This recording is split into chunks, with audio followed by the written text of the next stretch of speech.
What is up, everybody? Welcome into Shout, a Buffalo Bills football podcast. The Bills just wrapped up the regular season with a interesting game, I guess, right? We'll talk about a lot of that today. He's Ryan Talbot. I am Matt Parrino. We're brought to you by Tops Friendly Markets. And if you are shopping at Tops right now or later this evening, head over for the Mega Meat Sale. Over 40 different varieties and cuts of meat over at Tops right now. Extra large, uncooked, easy peel shrimp, Hatfield, marinated pork loin fillets or tenderloins, Jenny O, 85% ground turkey, or the boneless center cut pork chops or roast. Head over to Tops tonight. It's also Slider Sunday. Get your slider fix, get your meats for the upcoming week. Get ready for some playoff football. Honestly, man, this is the highlight of the show at this point. You are just crushing these reads in a way that few have before you, and I appreciate that. All right, let's get into this game here, which is crazy because going into this thing, the big talking point around the Patriots, who are sitting there at 3 wins, is like, all right, try to lose this game any way that you can. A loss secures the #1 overall pick in the NFL draft. And for a team that has so many needs and the potential of getting the #1 pick, it's not even just about the player, Ryan. In a draft like this, you could potentially use that pick, trade out of that spot, Right. add a bunch of capital. There was a lot on the line here. And so much so that it felt like the Patriots were doing everything they could to lose the game by pulling Drake May after the first series and putting in Joe Milton. Problem is, Joe Milton played like an absolute destroyer out there. He ends up completing 75% of his passes, 240 yards, 2 total touchdowns. I mean, he was electric in the run game, getting the ball out of his hands, throwing on the run, evading the pass rush. There was a couple good performances by the Bills on defense we'll get into, and I just thought Joe Milton was really good. And in the end, it's just a laughable moment for the Patriots, who are now in the depths of the league, the dredges of the league, and they continue to just fall more and more into that laughingstock category. Yeah, I mean, this was a game you had to lose if you're New England, and I know that sounds funny to say, but if you have that first overall pick, as you mentioned, Matt, you most likely trade down in the draft, get a haul of picks, accelerate the rebuild, so to speak, build around Drake May. You get your offensive linemen, you get your weapons, you get a lot of extra players that could, like I said, speed up this process, get you competing for a wild card spot maybe as early as next year if you hit on all those picks, which is a big if in any draft class. Instead, they fall all the way down to, I believe it is 4th now officially, where the 2 top quarterbacks are most likely going to be gone. I don't know if there's going to be anyone else that teams are going to be coveting to trade up for to number 4 or number 3. It puts them in a spot where, yeah, maybe they still trade down, but the haul's not going to be nearly as good.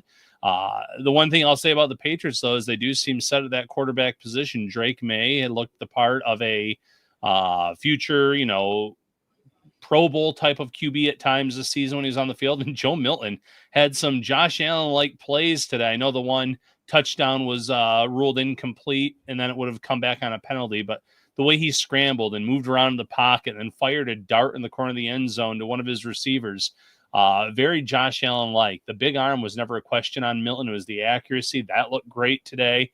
I love the fact that they went with 2 quarterbacks in this draft class, because we saw them years ago do the whole, not the same draft class, mind you, but how they would draft like Jimmy Garoppolo's and then trade a player like that down the road for some picks.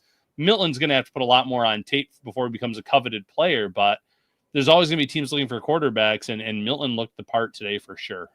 Yeah, and I've seen a lot of commentary here on YouTube, and if you're watching on YouTube, thank you and welcome. Hit that like button, subscribe as well. Basically talking, Mark Daniels says losing is technically a win for the Bills, and it is. And I don't think we were going to deduce a lot from this game from a team perspective. This was autopilot, cruise control, all those kinds of narrative. I mentioned it earlier in the week on our show, Ryan. Like, this was a light week. The Bills did not practice very long on Thursday. Even like the quarterbacks, and we can get into the performances by Mitch Trubisky and Mike White here in a minute.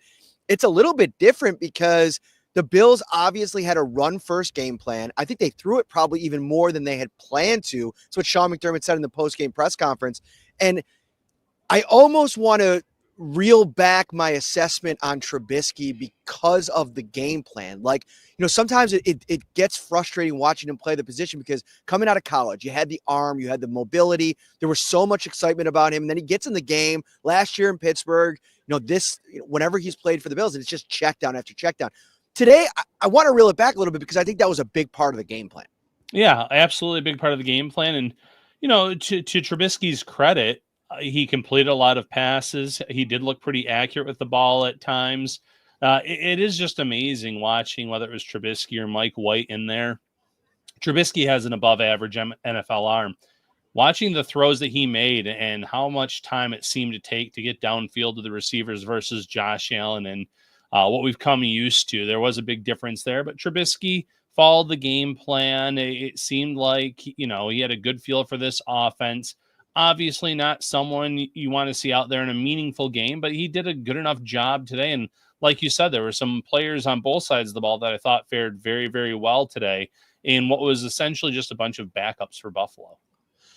I also think that when you get a chance to see Trubisky and White, you see how special Josh Allen is, right? Like you get a chance to realize what this thing looks like. And it's why I push back so much in the offseason when we spend so much time pining over backup quarterback options. It's going to look different without arguably the greatest talent at the position in the league right now. And if he's not the greatest, he's in the conversation as one of those guys. So I think that was a big part of today. And there's a question in here that I want to take a dive on here real quick, because Keon Coleman took most of the snaps in this game. We expected him to. Amari Cooper was ruled out with a personal family matter that he was dealing with. No other details on that at this point. We may not get those details. It's a personal matter. We'll see.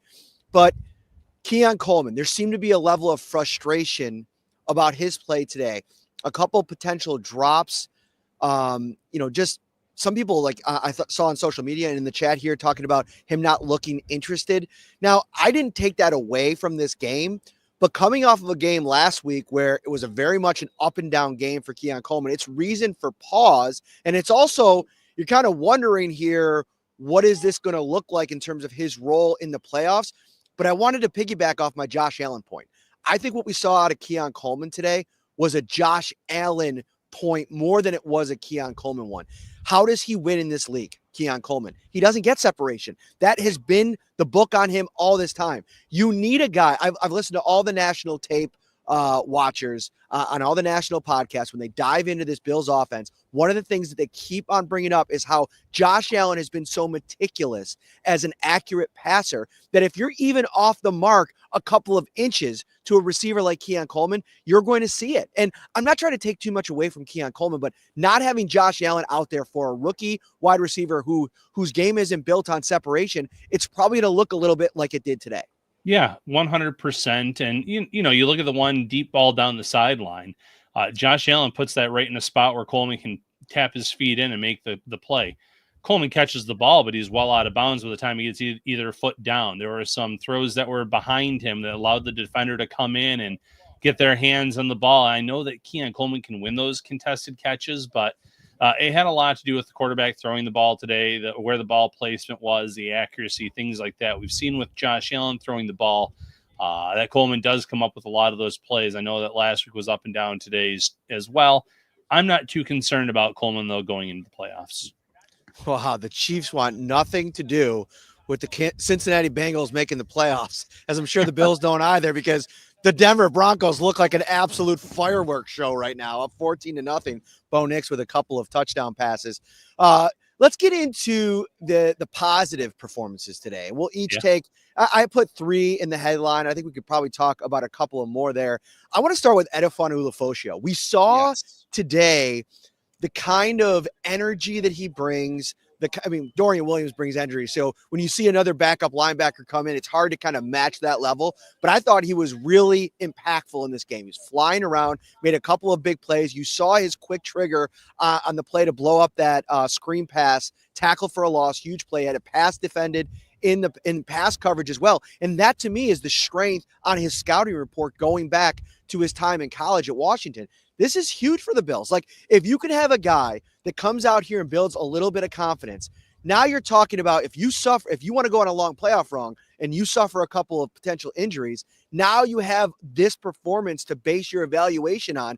And maybe instead of going to a Nicholas Morrow, who hasn't played all season, is a veteran, but probably is a little bit lacking athletically at this stage in his career, maybe you just lean on a guy like Ulafosho, who showed, I know it's the Patriots, it's a bad offense. I get all that. But I thought this was a very encouraging performance for the rookie 5th-round draft pick.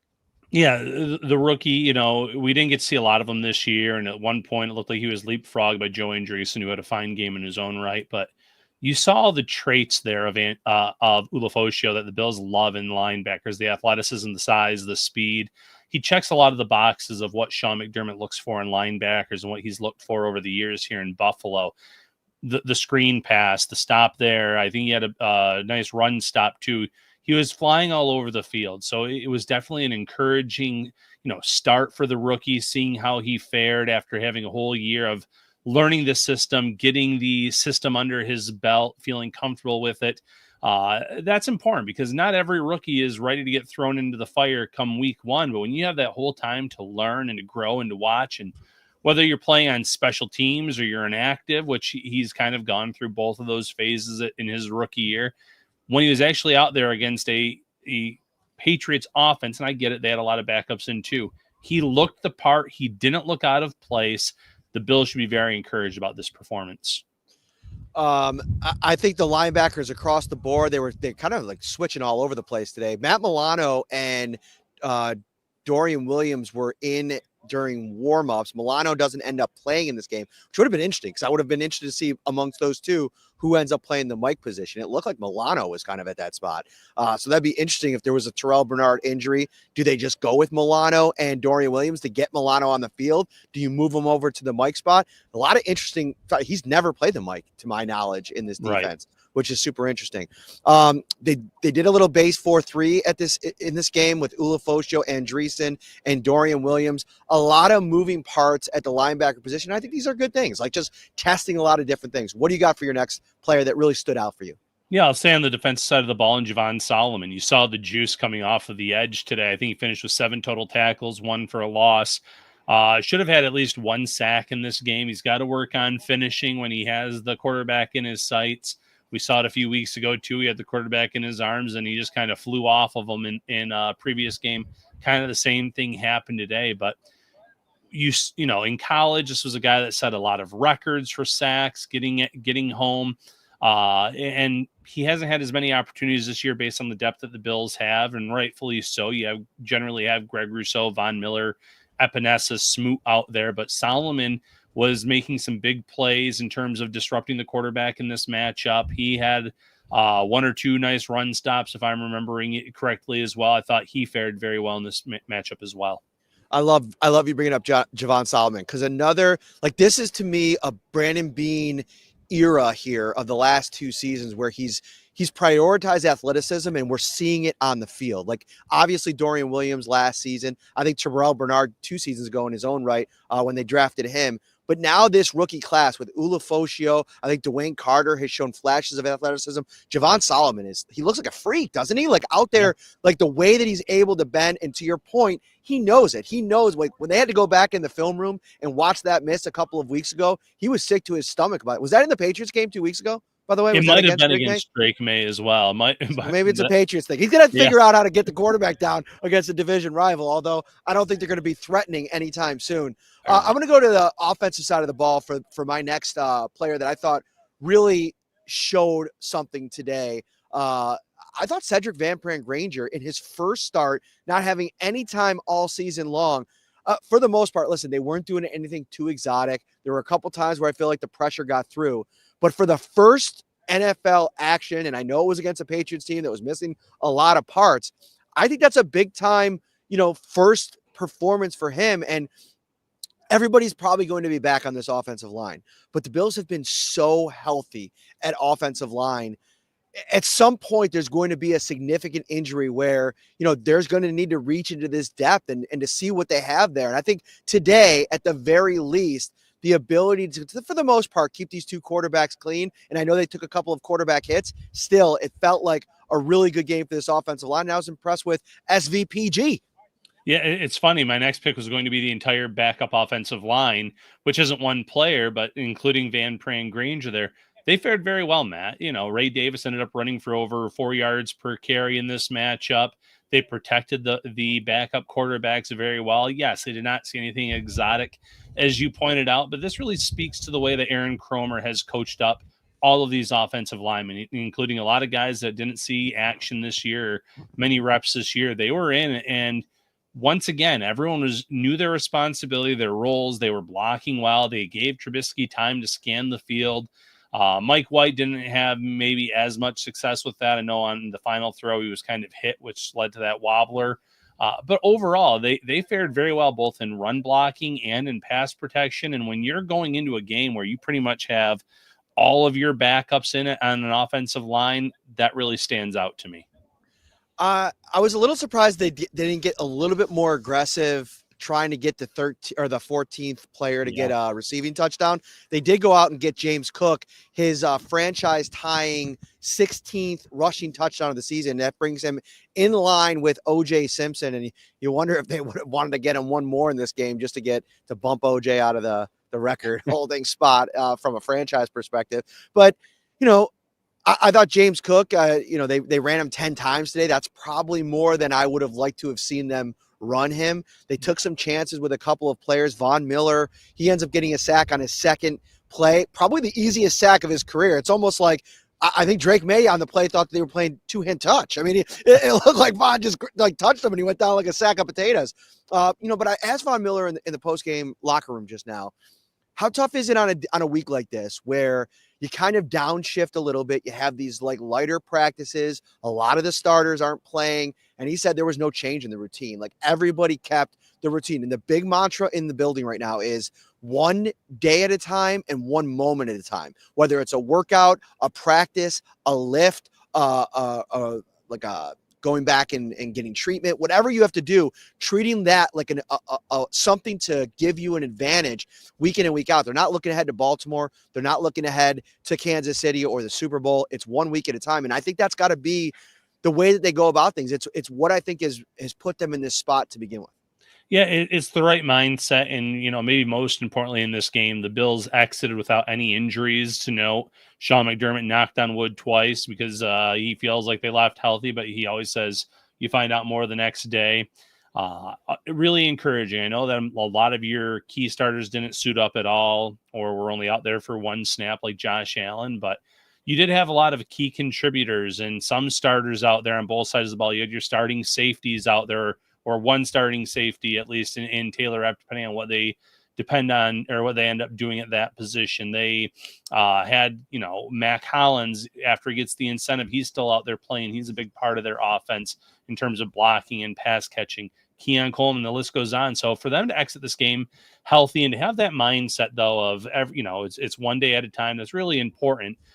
Because they are going to have their hands full on wild card weekend, whether it ends up being the Broncos, who it looks like right now they're up 14-0, facing a 4th and 1 right now with about 11 minutes and 15 seconds left in the second quarter. The Dolphins, who have a lead right now, or the Bengals. You can't overlook any of these teams. They all have their strengths. They all have. They're all going to come in, whichever team it is going to come in very hungry to try to knock off the Bills. So definitely the right mindset going into the playoffs. Let's flip over to two more things I want to take care of in this episode before we hit the road. We'll come back. We're going to have you absolutely covered this week. I got a podcast scheduled for tomorrow. We might actually do 2 podcasts tomorrow, depending on who the matchup is. So we'll figure that all out. But keep it locked onto all the podcast platforms, whether you watch on YouTube, Facebook, or X. If you're on the audio side, on Apple or Spotify, leave us a review, 5-star review. A few kind words. We really appreciate that. Like and subscribe here on YouTube. And of course, if you want to take it to the next level, Ryan, you can always join the Shout Buffalo Bills Insider text line. You can do that by texting 716-528-6727. Tell them what they get if they sign up. 24/7 access to Matt Parrino and Ryan Talbot. And it's been a blast, since we started this thing well over a year ago. Today, I was going back and forth with Bills fans all game long, giving live updates in case they weren't able to watch the game. But then posing questions, interacting, it is great. It is your way to ask us any questions that you may have. Your one-shop stop for any Bills news, especially, obviously we have the playoff run coming, but then you turn your attention after that to the draft, free agency. There's a lot of inside scoop that goes on in the insider text line. Make sure you sign up today. The Shout text line is brought to you by Carrie C. Byer, attorney with the law offices of Francis M. Litro, located at 237 Main Street in Buffalo, New York. If you or someone you know is seriously injured, give him a call, 716-852-1234, or check out litrolaw.com. The safety spot. Damar Hamlin played almost this entire game today, and I thought at times the safeties left a little bit to be desired, and I wonder how much you're instructing guys like Taylor Rapp, Von Miller, like, listen, go out there and play, but like, you got to stay healthy. That's priority number one. Taylor Rapp, a really bad rep on the touchdown where he's completely out of position. I think he thought, and listen, there's a little bit of a mental, not trying to make excuses for this guy, but like, you're going out there against the Patriots. There's no tape on Joe Milton. He's a low-round draft pick. You're probably thinking, okay, he's going to probably want to get out and try to run. He's not going to take chances in the passing game to turn the ball over, especially for a New England Patriots team. So maybe you cheat a little bit. It looked like he cheated a little bit on that play, and they go over the top and end up getting a touchdown. But to the point that a lot of fans made on social media, it's like, the safeties play did not give you a lot of confidence going into the playoffs, but I think at the same time, you can almost take that as something that might light a fire under that group going into the playoffs. And I'm not ruling out Damar Hamlin coming back, getting some snaps, and them going with some kind of rotation that will include Cole Bishop in the playoffs. We'll see. Yeah, I think today was a lot about communication, having Rapp and Hamlin back there, just working on that aspect of their game. Very vanilla game plan in terms of what they were doing on the defense side of the ball. You're right, though. Taylor Rapp, he's going to want that rep back. It looked like he was running toward Joe Milton on the play, thinking he was going to take off and scramble, which allowed that big pass over the top. You don't usually see that from the safeties here. Happened once, one other time earlier this season, obviously, in Cole Bishop's first start. But whatever combination or rotation they end up using, it feels like in meaningful games down the stretch here, the safeties have known their role and their responsibilities. Damar Hamlin, pre-injury, had done a good job there. Hopefully, though, based on the few mistakes that they made today, it does light a fire that, okay, we need to come out. We need to be better next week in a game where your season is on the line. It's win or go home, and you're going against, in this case, if everything holds, a Bo Nix-led offense who's not afraid to fire it downfield to Cortland Sutton and try to make some big plays. So opportunities could be there. As we look ahead to the playoffs now, and the Denver Broncos having their way at home against Kansas City, it looks like that's going to be the play. How do you feel like that first round matchup works for the Bills? And number one, and of the three, was that the team that you think you wanted the Bills to play? Because there was that little thing in the back of my mind that I was like, I get the Miami Dolphins probably being the worst of the three, but there's just a law of averages that I didn't love. And I think playing against the Cincinnati Bengals, if you can avoid it. I think this is a good Broncos team. I think they have a good young quarterback, a good defense. But I think of those three, that's the most advantageous matchup for the Bills, knowing how they play against rookie quarterbacks, young quarterbacks who haven't played against Sean McDermott before, and just like the playoff lights after being like not really in the mix the last couple of years. You mentioned Sean McDermott versus rookie quarterbacks. I look for them to try to confuse Nix at times, give him pre-snap looks that he's not familiar with, or some of the movement and throw him off. And Denver's a talented team. They have one of the best, if not the best, cornerback in the NFL on that defensive side of the ball.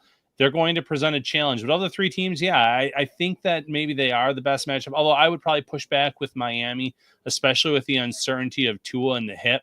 I know that he said he's going to play no matter what if the Dolphins were able to make it in the playoffs, but there's a lot of uncertainty from NFL insiders about the torque from, being able to throw the ball at a certain velocity. And if you're going against Miami in a backup, Snoop Huntley, who has a lot of, has some playoff experience, I still would have liked that matchup a little bit better, especially with the way Miami plays in the cold. But, Denver of the three, probably after that would definitely be my choice. Cincinnati. I don't buy into the whole, you don't want to let this team in. I watched them almost give the game away last night to Pittsburgh, a terrible Pittsburgh Steelers team last night who looked like they were trying to find ways to lose with the way Russell Wilson was playing, and they still almost blew it at the very end. So, very bizarre. Another touchdown right now for Denver. So maybe we shouldn't even be talking about Miami and Cincinnati as they're about to go up 21-0. Yeah, and I think that the Chargers got a huge break because I think they can win this game now and then go and earn the 5th seed, go to Houston, which I think every wild card team is praying to kind of play that team. That'll send Pittsburgh into a divisional game against Baltimore. But listen, as bad as Pittsburgh played yesterday, there's still a lot of things about them that I think can be problematic for whether it would have been Houston, whether it'll be the Baltimore Ravens. They have a really hard-nosed defense that knows how to play on the road against divisional opponents. And all you need is Russell Wilson to be competent. I really put it on Arthur Smith this week to implore Tomlin, if that ends up being the matchup, implore him to interject Fields into the game plan in some way, somehow. Like, make a team have to deal with that in game because they're probably going to run it, but he could throw the ball too. Just that kind of change up, I think could be a big deal. But I think these playoffs are going to be really interesting. It's going to be very interesting to watch. And, when it comes to the Steelers, I kind of wrote them off last night, but they do play the Ravens pretty tough. Even that last matchup when the Ravens pulled away, if Russell Wilson doesn't fumble on his scramble near the goal line, that could have been a completely different game itself. You talk about the game last night. George Pickens is an unbelievable talent, but he had an off night, terrible drops, bad play. They even had double coverage late in that game where they were just off with one another. If the running game can go, that defense in Pittsburgh is legit, and they could cause some problems for Baltimore.